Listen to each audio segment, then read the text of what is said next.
wikang Pilipino ay huwag baguhin ni Ewal F. Del Rosario sa pag-agos ng ilog na hindi na muli pababalik.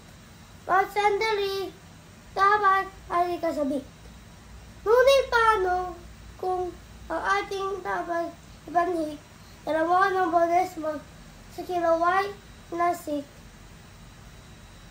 Ang wika Pilipino sa atin halagay, mumunti, inabago, inubura, pilit natin pinapangki.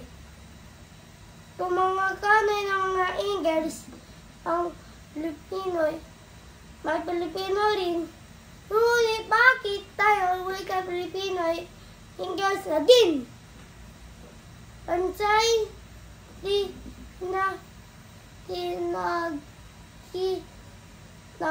nagkakaisa ang kadadidihan dahil walang pabansa na sa lalim ng kapisan.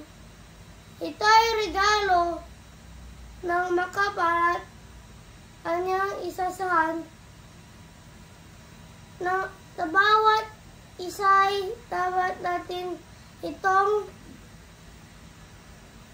inin ang pasuluan.